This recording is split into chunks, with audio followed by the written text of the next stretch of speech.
Bapak Ibu, terima kasih karena sudah hadir bersama kami di tempat ini. Adapun hari ini kegiatan yang akan kami lakukan, saya bersama Pak Sandri pada hari ini adalah melakukan pengimbasan dari pelatihan yang telah kami ikuti selama seminggu kemarin. Ada kedua kegiatan yang nanti akan kita laksanakan pada hari ini. Yang pertama adalah kami melakukan pengimbasan materi, dan yang kedua nanti kita membuat RPP-nya secara bersama seperti apa itu RPP mendalam. Baik, kita langsung saja pada topiknya, pengimbasan pembelajaran mendalam tingkat S-Level. Berikutnya mungkin kita bertanya-tanya atau bahkan kita sudah sedikit membaca di media sosial, di internet dan lain sebagainya, apa itu pembelajaran mendalam. Jadi pembelajaran mendalam itu adalah pembelajaran pendekatan yang memuliakan dengan menekankan pada penciptaan suasana belajar dan proses pembelajaran yang berkesadaran, bermakna, dan menggembirakan, serta melalui olah pikir, olah hati, dan olah rasa, serta olahraga secara holistik dan terpadu. Berikutnya, di dalam pembelajaran mendalam, itu pembelajaran mendalam sebagai solusi, di mana di dalam pembelajaran mendalam itu mengandung prinsip berkesadaran, bermakna, menggembirakan. Lalu di dalam juga ada olah pikir, olah hati, olah rasa, olahraga, sehingga mewujudkan 8 dimensi profil lulusan. Apa saja yang terdapat dalam 8 profil lulusan? Kita saksikan bersama. 8 dimensi profil lulusan itu adalah 1. Keimanan dan ketakwaan kepada Tuhan Yang Maha Esa. Contoh praktek di kelas itu adalah sebelum pelajaran dan setelah pelajaran kita lakukan doa. Lalu kewargaan, cinta tanah air. Contoh pelaksanaan di kelas itu misalnya kita bersama-sama dengan siswa menyanyikan lagu Indonesia Raya atau mengikuti upacara bendera. Lalu berikutnya penalaran kritis. Ini yang berkaitan dengan pemikiran mereka dalam memecahkan sebuah masalah dalam pembelajaran. Berikutnya kreativitas. Selanjutnya adalah kolaborasi, adanya kerjasama. Contohnya adalah kerja kelompok atau diskusi kelompok yang kita lakukan di dalam kelas. Berikutnya kemandirian. Berikut kesehatan, dan yang terakhir adalah komunikasi. Ini ada 8 profil lulusan yang perlu kita terapkan dalam pembelajaran di kelas. Nah, berikutnya terdapat 3 prinsip pembelajaran. Apa saja prinsip pembelajaran yang ada? 1. Berkesadaran. Lalu 2. Bermakna. 3. menggembirakan. Jadi contoh nanti berkesadaran itu misalnya kita memberikan pertanyaan kepada siswa, lalu siswa itu menjawab dari apa yang kita tanyakan tentang pemahaman yang mereka pahami dari materi yang kita ajarkan. Lalu bermakna, misalnya mereka mengaplikasikan, menerapkan, mengaitkan antara pengetahuan di kelas dengan pengalaman hidup mereka, pengalaman belajar mereka, sehingga menjadi sesuatu yang bermakna. Lalu menggembirakan, di dalam pembelajaran itu terdapat sesuatu yang menyenangkan, misalnya mereka menonton video atau kita melakukan game dan ice breaking serta yang lainnya. Berikutnya terdapat 3 pengalaman pembelajaran. Pengalaman pembelajaran itu mengaplikasi, memahami, merefleksi. Memahami, terbawa peserta didik untuk aktif mengkonstruksi pengetahuan agar dapat memahami secara mendalam konsep atau materi dari berbagai sumber dan konteks. Mengaplikasi, seperti yang saya jelaskan tadi, mengaplikasi itu adalah menerapkan apa yang mereka dapatkan dari materi yang kita ajarkan dan dikaitkan dengan pengalaman hidup sehari-hari. Lalu merefleksikan, proses di mana peserta didik mengevaluasi dan memaknai proses tindakan atau praktik nyata yang telah mereka lakukan. Tahap refleksi ini melibatkan regulasi diri sebagai kemampuan individu untuk mengelola proses belajar secara mandiri. Kemudian ada 4 kerangka pembelajaran. Terdapat 4 kerangka pembelajaran. Pertama adalah praktik pedagogis. Praktik pedagogis itu berkaitan dengan strategi atau metode pembelajaran yang kita lakukan di kelas. Kemudian lingkungan pembelajaran. Lingkungan pembelajaran ini maksudnya bagaimana lingkungan secara fisik kelas, ruangan kelas yang kita pakai dalam pembelajaran, apakah aman dan sangat mendukung siswa atau tidak. Itu lingkup berkaitan dengan lingkungan pembelajaran. Kemudian ada pemanfaatan teknologi digital. Itu berkaitan dengan video pembelajaran atau ice breaking yang kita gunakan melalui PowerPoint. Itu juga materi-materi yang kita sampaikan melalui PowerPoint. Itu pemanfaatan teknologi digital. Kemudian adalah kemitraan pembelajaran. Kemitraan pembelajaran ini tidak hanya berkaitan antara siswa dan guru mata pelajaran atau guru kelas yang sedang mengajar, tetapi kemitraan ini juga berkaitan dengan orang tua, rekan dan guru. Misalnya ada mata pelajaran yang ada kaitannya dengan agama.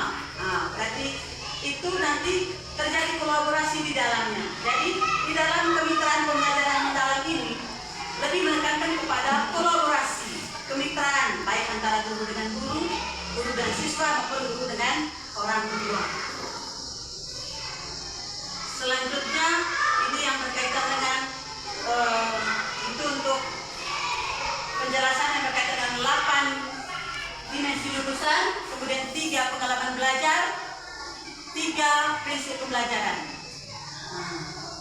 Lalu selanjutnya adalah berkaitan dengan pola pikir. Di dalam pembelajaran mendalam ini kita belajar tentang pola pikir. Itu ada 2. Kenapa perlu belajar tentang pola pikir? Karena pola pikir itu adalah segalanya yang menentukan hasil dari apa yang akan kita lakukan. Pola pikir itu ada 2, yaitu pola pikir besar, fixed mindset, dan pola pikir bertumbuh yaitu growth mindset.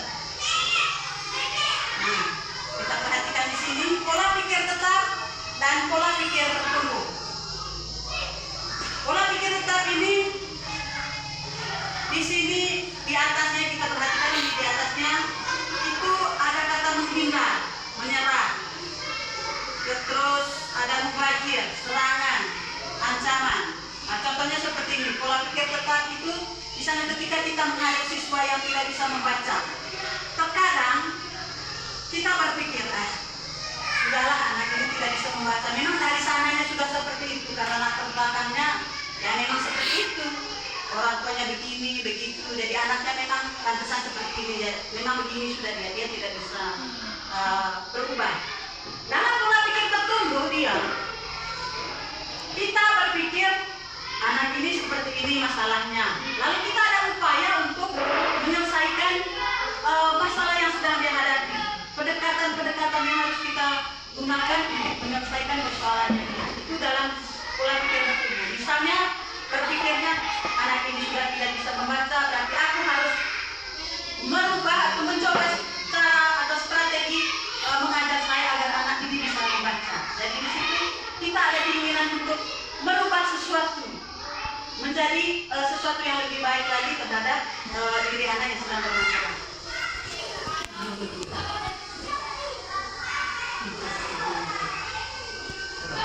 Terus di bagian pola pikir bertumbuh.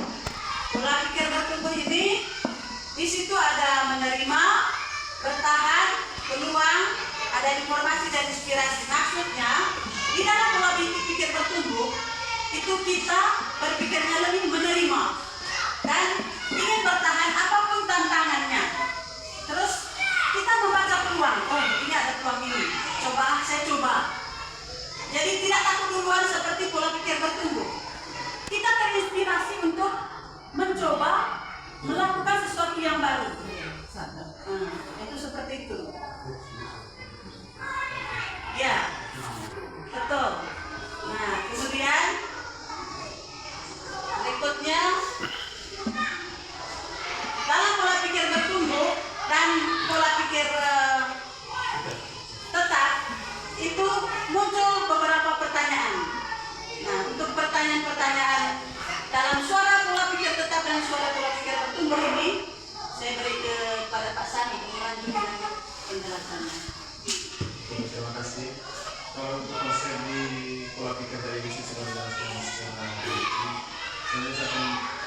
membacakan terkait suara pola pikir kita dan suara pola pikir kita. Kalau di suara pola pikir tetap, contohnya kalau saya gagal berarti saya tidak mampu. Sedangkan kalau di suara pola pikir tumbuh, kalau saya gagal berarti saya harus belajar lalu mencoba lagi. Contoh yang kedua, saya akan menolak di suara pola pikir tetap, saya akan menolak saat menerima tugas yang belum pernah saya kerjakan. Sebab risiko untuk gagal akan besar.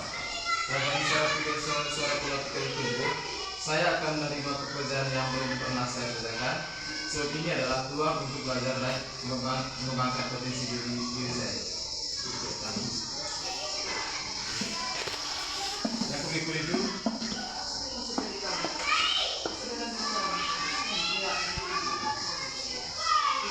yang ketiga, di suara pola pikir tetap, kesalahan menunjukkan kelemahan saya sehingga harus dihindari demi menjaga nama baik.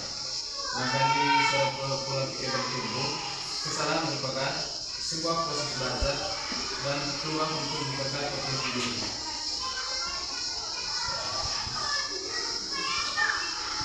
Dari pola pikir tadi kita masuk ke ujian. Dalam pembelajaran mendalam ada dua jenis ujian, yang pertama ujian pribadi dan ujian proses. Contoh di ujian pribadinya, kamu memang berbakat dalam matematika. Nah, ini ujian proses, kamu butuh materi matematika yang akan menantang otakmu. Di ujian pribadi, yang kedua, kamu pintar sekali. Nah, ini ujian proses, kamu telah menggunakan strategi yang tepat untuk menjawab soal ini. Nah, berikut di contoh ujian pribadi, kamu anak yang baik. Sedangkan di ujian proses, kamu patut diapresiasi untuk usahamu yang sangat baik. Di contoh berikut di ujian pribadi, wow, kamu seorang seniman yang luar biasa. Sedangkan di ujian proses, kamu telah memperlihatkan hasil latihan bisnis selama ini. Dan contoh terakhir, kamu memang terakhir menjadi seorang penulis. Sedangkan di ujian prosesnya, kamu mampu memilih kata-kata yang sangat baik dalam tulisannya. Baik, apa dari dua ujian semuanya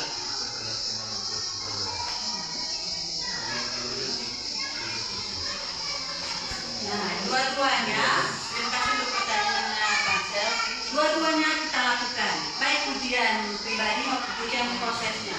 Jadi kata ini menyangkut pola pikir yang akan menumbuhkan cara berpikir anak supaya keluar dari keadaan yang begitu saja. Jadi dua-duanya ujian ini harus kita gunakan. Terima kasih untuk pertanyaan Pansel. Lanjut Pasan. Yang berikut asesmen. Dalam pembelajaran mendalam ada 3 asesmen. Yang pertama itu asesmen of learning atau penilaian terhadap pembelajaran. Waktu pelaksanaannya dilakukan di akhir pembelajaran atau akhir topik pembelajaran. Tujuannya untuk mengukur sejauh mana peserta didik telah mencapai kompetensi setelah proses belajar selesai. Untuk asesmen of learning.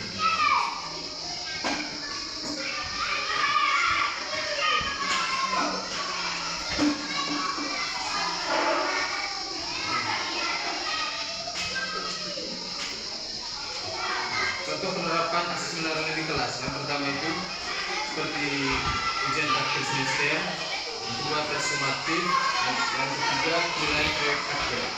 Ciri khasnya seperti hasil yang digunakan untuk memberi nilai atau menentukan kelulusan. Yang kedua, asesmen of learning, for learning atau penilaian untuk pembelajaran. Waktu untuk pelaksanaannya dilakukan selama proses belajar berlangsung. Tujuan dari asesmen ini untuk membantu guru dan siswa menulis sejauh mana kemajuan belajar telah terjadi sehingga akan dilakukan perbaikan. Ciri-cirinya, yang pertama dilakukan selama proses pembelajaran, bukan hanya di akhir. Yang kedua, memberikan umpan balik yang membantu siswa memperbaiki pemahaman. Dan yang ketiga, guru menggunakan penilaian untuk menyelesaikan cara mengajar. Yang ketiga, asesmen as learning atau penilaian sebagai pembelajaran. Bagian dari proses belajar yang penilaian yang mendorong siswa untuk membantu belajarnya sendiri. Tujuannya untuk melatih siswa berpikir reflektif dan materi. Contoh, contohnya siswa diminta menulis prediksi setelah pelajaran. Contoh pertanyaannya, bagaimana Bagaimana yang sudah kamu pahami dari materi hari ini?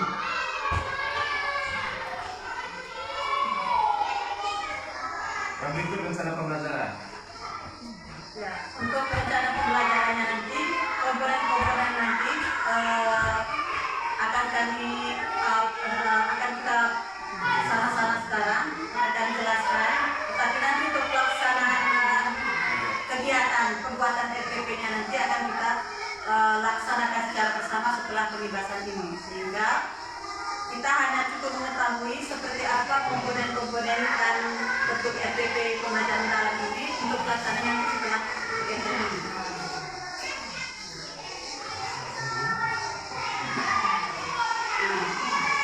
Komponen-komponen yang ada dalam pembelajaran mendalam itu, teman-teman, seperti ini.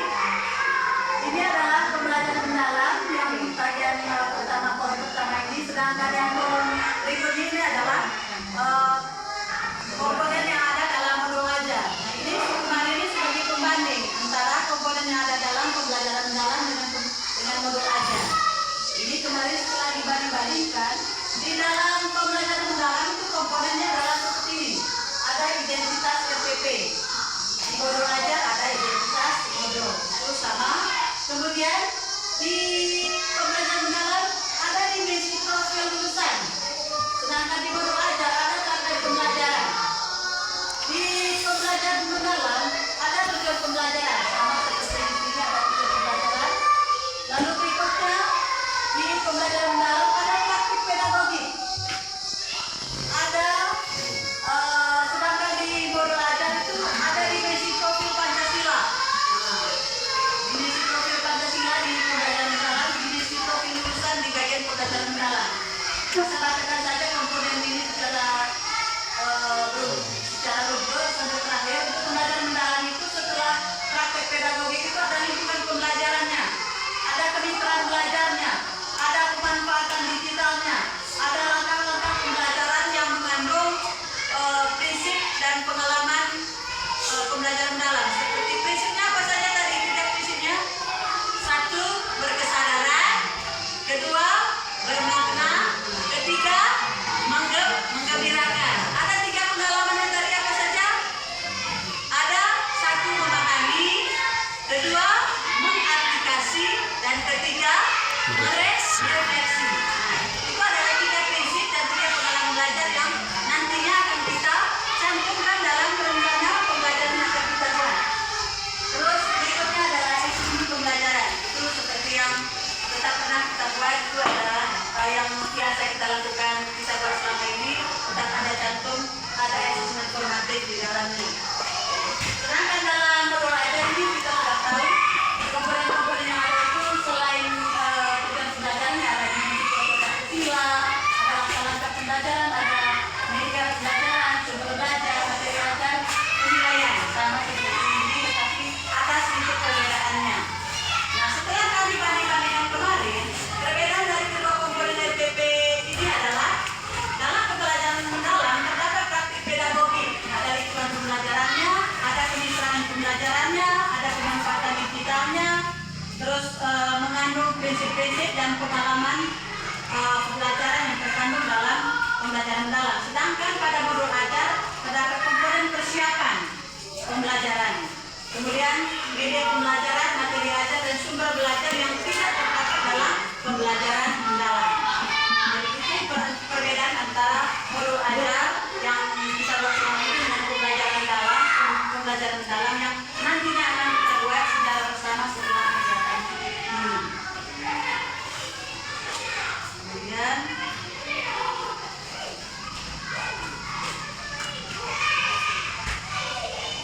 berikutnya adalah yang kami buat kemarin adalah contoh RPP mendalam. Ini adalah kami ambil salah satu pelajarannya. Kebetulan kelompok kami mendapat IPS, mata pelajaran IPAS, bukan IPS tapi IPAS. Ini contohnya ada identitas modul seperti ini, kemudian cantum dia punya capaian pembelajarannya. Poin kedua, komponen kedua adalah capaian pembelajaran seperti ini. Berikutnya adalah tujuan pembelajaran. Berikutnya dimensi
upaya atau kemitraan kolaborasi dengan guru BGWK. Jadi ada lintas kolaborasi lintas materi namanya.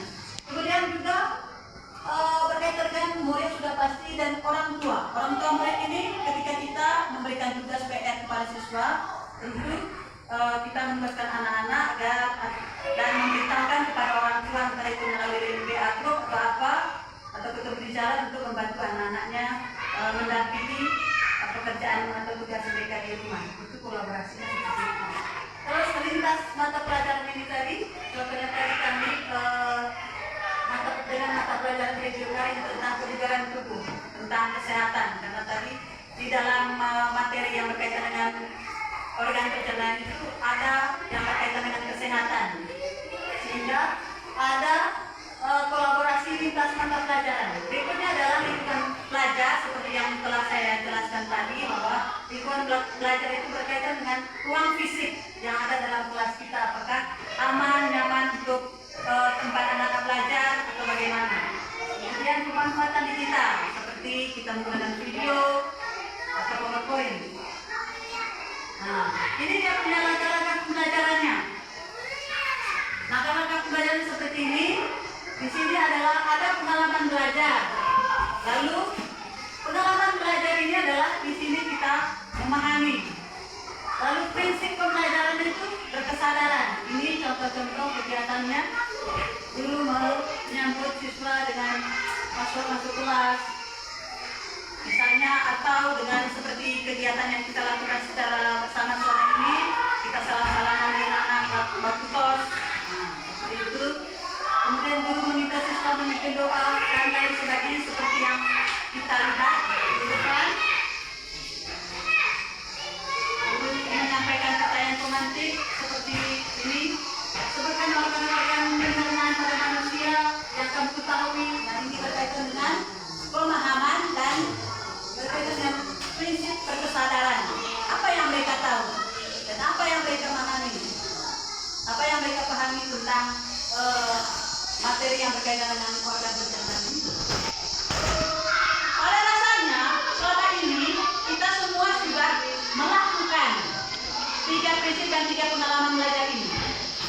Hanya saja dalam pembelajaran mendalam ini kita tulis di RPP-nya mana yang bagian prinsip pembelajarannya, mana yang bagian pengalaman belajarnya. Sampai pada kegiatan inti ini harus di dalamnya memuat prinsip dan 3 pengalaman belajar. Nah, untuk lebih jelasnya nanti Bapak Ibu, setelah ini kita ada kegiatan bersama untuk menyusun secara bersama pembelajaran RPP yang berkaitan dengan pembelajaran mendalam. Seperti ini nanti untuk bagian rubrik penilaiannya dan asesmennya. Ini semua sudah ada. Nanti kita tinggal kolaborasi dan kita pahami secara bersama dalam kerja kelompok kita. Lalu yang berkaitan dengan inquiry kolaboratif ini adalah modul terakhir dari yang kami pelajari selama 1 minggu kemarin.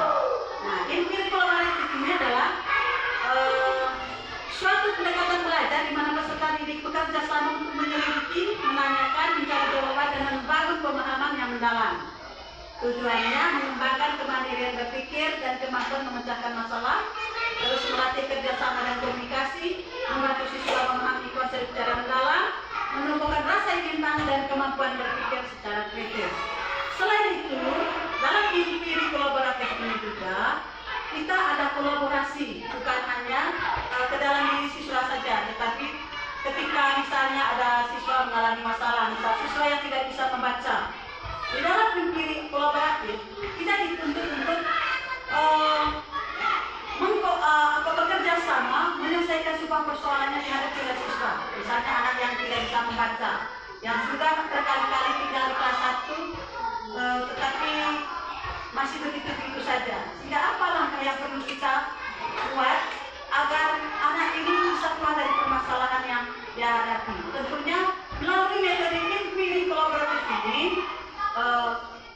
kita akan coba terapkan sehingga nanti bisa mendapat perubahan atau hasil yang sedikit demi sedikit membawa perubahan yang lebih baik di dalam diri anak. Nah, itu misalnya kita panggil dia secara pribadi, anak tersebut yang tidak bisa membaca, lalu kita tanya dia, kenapa seperti ini, apa saja yang kamu lakukan di rumah, apakah kamu pernah melatih membaca di rumah atau tidak. Nah, setelah kita tanya, lalu kita refleksi ke dalam diri kita sendiri, kira-kira strategi apa yang perlu kita terapkan agar anak ini bisa berubah. Kalaupun belum bisa berubah, kita panggil lagi orang tuanya misalnya, kita panggil orang tuanya. Sekian langkah, sekian proses kita usahakan. Kalau misalnya belum juga mendapat hasil, kita kerjasama dengan kepala sekolah, rekan-rekan guru, dan orang tua untuk mencari solusi terbaik agar anak ini bisa berubah dan keluar dari permasalahan yang dia hadapi. Jadi seperti itu Bapak Ibu guru, materi yang kami dapatkan selama 1 minggu kemarin, tentunya materinya sangat luas, tapi kami rangkum sesingkat mungkin untuk dibagikan kepada Bapak Ibu. Kami ambil poin-poin pentingnya, dan yang paling penting dalam kegiatan ini adalah pembuatan RPP mendalam yang akan kita lakukan setelah ini. Sekian presentasi atau pembahasan dari saya dengan Pak Sandri. Terima kasih atas kesempatan dan waktu yang telah Bapak Ibu luangkan untuk sama-sama mendapat materi ini, sehingga bukan hanya kami yang tahu tentang materi pembelajaran mendalam, tetapi kami juga bagikan kepada Bapak Ibu sekalian, sehingga kita